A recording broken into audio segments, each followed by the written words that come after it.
Hi, it's Michelle. Thank you for joining me for this segment of Michelle Life and Style Travel. You can get there from here.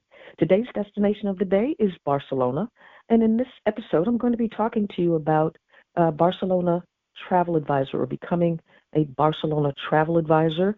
Just FYI, if you are interested in Barcelona or any place, then this is it's not for everyone, but if you're interested in that, then this segment is for you. Before I hop in, please go ahead and turn on your notifications, share, and subscribe if you've not already done so.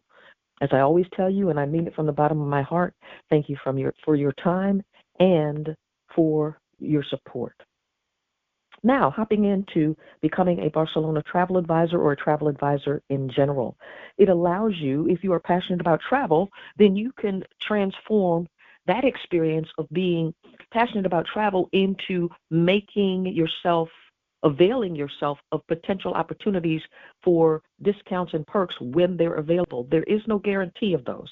So I always tell people, don't get into it because you want discounts and perks, because those things are not guaranteed.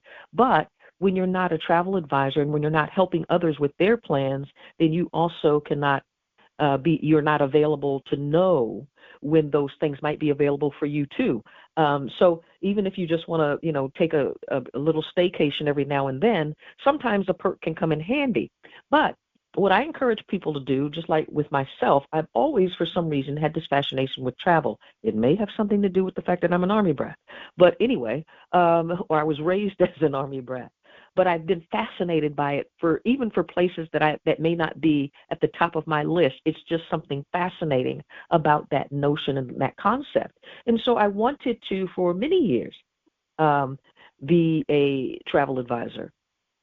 But there was no feasible way for me to really do that until, I am for a travel advisor. That is the company that I decided to become a travel advisor with, because they have not just an expansive network, but an expanding network of travel partners, top tier.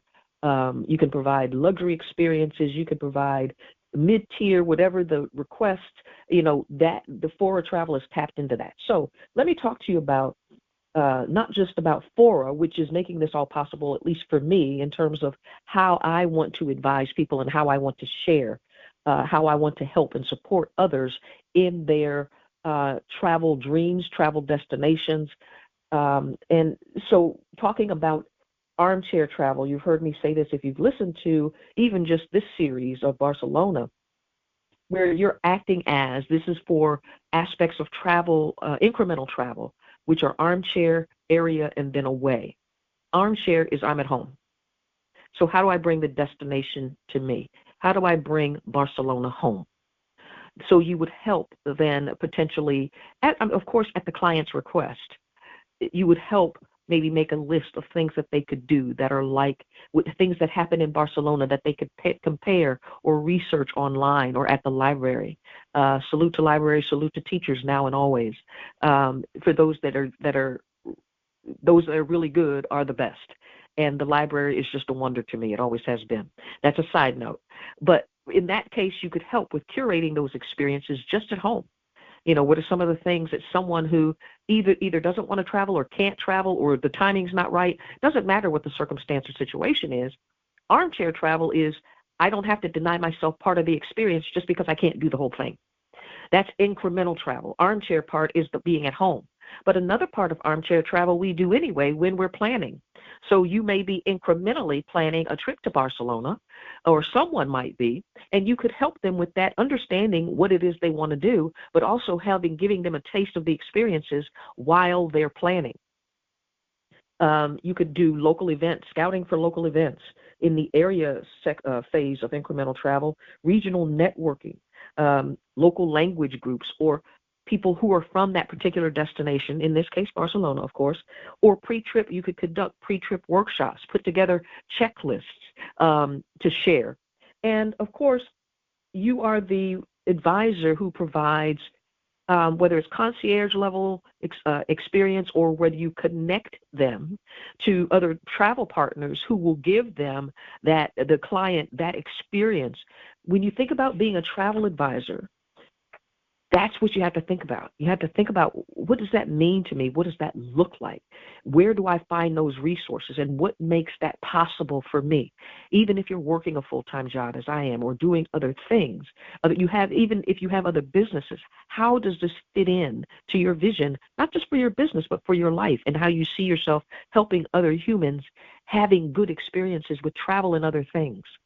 If you're a good planner, it goes without saying. If you know how to get from point A to point B and make sure all the I's are dotted and T's are crossed, then maybe this is something that you should consider. It is not for everyone, because everyone doesn't want to do that. Some people just want to travel. When they travel, they are releasing, responsibility, and that's fantastic as well. And maybe your clients are people who want to just, when I travel, I just want to travel. So that's not their thing, and that's okay. But if you are one who is looking for maybe just a few extra ways to avail yourself of opportunities, but also potentially put a few extra pennies in your pocket, then being a travel advisor, if you have that as a hobby, planning, you like to travel, or you like to do destination-themed events, this might be the thing for you. If you plan travel for your office, for your company, for your business, whether you're a business owner or whether you're an employee, doesn't matter. If you plan to travel, then you might want to consider this, because there may be some opportunities there for you to enjoy and reap some benefits that you may not already have. All of that being said, don't just customize your travel, plan your travel and personalize it. Make it yours. Whether your destination is across the street or across the pond, I am happy to be able to help you create and curate travel experiences that are just right for you. If you're interested in becoming a travel advisor, go ahead and click the link. Click the link in the description for more information. In the meantime, safe journey wherever you go and however you get there. This is Michele. Thank you for joining me for this segment of Michele Life and Style Travel, the podcast. I'll see you next time.